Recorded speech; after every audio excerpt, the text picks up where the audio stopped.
بسم اللہ الرحمن الرحیم۔ السلام علیکم ورحمۃ اللہ وبرکاتہ۔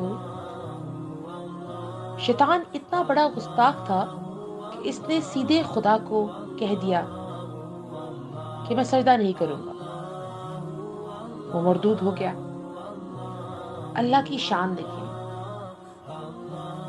جل شانہ، کہ اختلاف رائے پہ بھی شیطان کو مارا نہیں بلکہ مہلت دی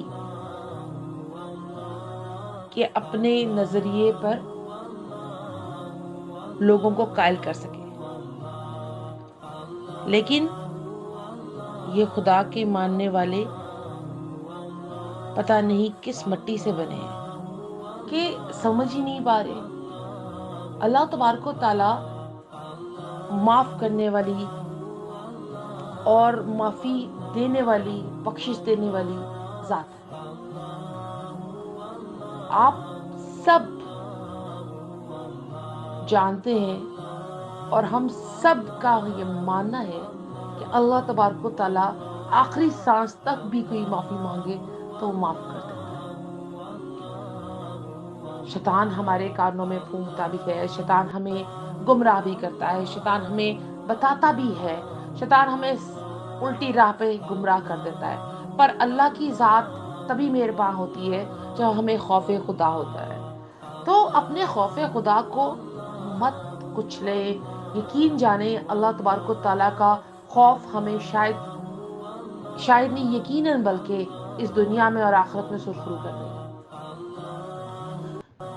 دنیا کے کام چلتے رہیں گے اور چلنے ہیں، لوگ آئیں گے اور جائیں گے، بس اپنے اللہ کو مت بھولیے اور اللہ کے احکامات کو مت بھولیے، اور پاکستان کے لیے دعا کریے، پاکستان کی خیر رب فرمائے، پاکستان اللہ پاک ہمیشہ سلامت رکھے پاکستان کو، کیونکہ پاکستان ہے تو ہم ہیں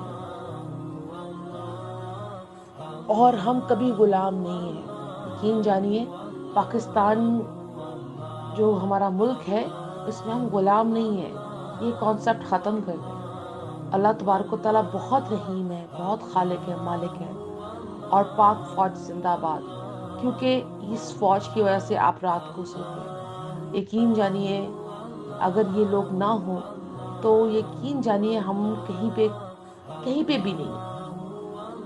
اللہ سلامت رکھے، اور جو شہداء اس دنیا سے چلے گئے، اللہ ان کی جو عظمت قربانیاں ہیں ان کو درجہ بدرجہ اوپر کرے، اور ان کے گھر والوں کو ہمیشہ پرسکون اور قائم و دائم رکھے، کیونکہ یاد رکھے گا کہ ہم سب کا فرض ہے مل کے پاکستان کو اچھا رکھنا، پاکستان کی بہتری کی دعا کرنا۔ سب ایک دفعہ ضرور آمین کرے گا کہ اللہ پاکستان کو ہمیشہ سرخرو رکھے، اس کا جھنڈا ہمیشہ اونچا رکھے۔ آمین اللہم آمین۔ ربنا آتنا فی الدنیا حسنۃ وفی الآخرۃ حسنۃ وقنا عذاب النار۔